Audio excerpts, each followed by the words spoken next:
Yeah, I actually know what the answer is. I do, and the answer is painfully and frighteningly simple.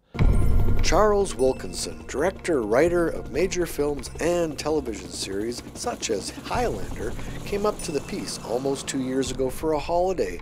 And as they say, inspiration comes when you least expect it. My son and I came up just for a visit to the area where the Site C Dam is being planned for, and we started talking to people. And the more people we talked to, the more interested in it I became.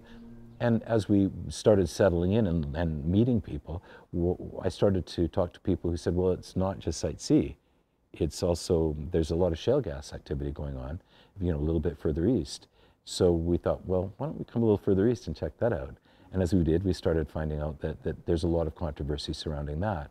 And they said, well, there's actually stuff going on in Peace River, Alberta. They're thinking of building a nuclear plant. I thought, nuclear? Are you out of your mind? I mean, what do I know? So we went to Peace River and checked that out, and yeah, sure enough. And then people said, but all this is about, it's all about the tar sands, right? Which is, of course, Peace River drains into Lake Athabasca, which is where tar sands, Athabasca River drains into. So we thought we'd better go have a look at the infamous tar sands. After seeing that, there was no doubt in his mind he had to do a documentary about the mega energy projects in the Peace, and recently it premiered in Dawson Creek. Peaceout is a story about a watershed, the Peace River watershed, and the impact of the extraordinary level of resource extraction that's going on in this region right now. It's a universal story because that kind of activity is going on everywhere in the world. It's hard to find a place where we're not drilling for oil, gas, coal, whatever. So it's universal in that respect. And it's about the impact that our behavior as consumers has on the natural landscape. And it's something that very few of us really have any clear sense of. When you drive up the highway from Vancouver to Mackenzie and on through to this region, you're following the path of the electric lines that come from Wilson Reservoir for pretty much the entire trip. And it's really weird if you're a guy and you have power tools, which I am and do. I think of that as this big extension cord. And it is. There is this extension cord that stretches, from the Williston Reservoir in your country down to my garage. And every time I turn on my drill press, thank you. There it goes, right? So, and every time you turn something off, those turbines just turn slightly less. So once you start realizing that, you start looking around and going, damn, there's a lot of lights on in this room.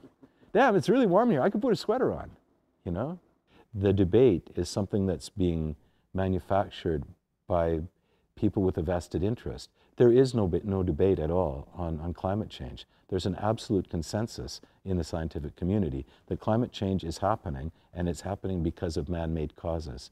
And there is no debate that we're headed for a brick wall, and we're going to crash into it, and terrible things are going to happen. But there's also little debate on the subject that we could still avert that. We don't even blink an eye at the thought of spending billions and billions of dollars and sacrificing tremendous civil liberties on the off chance that there might be a terrorist attack. And yet, when we look at the absolute certainty that we're going to compromise the place that we, our children, our grandchildren live in, we're not prepared to spend a dollar. We'll say, no, the economy is too important to risk. We don't balk when we send our young people over into harm's way and spend billions of dollars on that, on the off chance that we may defend our country in a kind of a military way. That's not a problem. But when it comes to defending the planet, for some reason we don't feel that's something we should prioritize. That strikes me as illogical. It's just flat out illogical. So what is the answer? Do we unplug? Do we ride horses and grow our own food?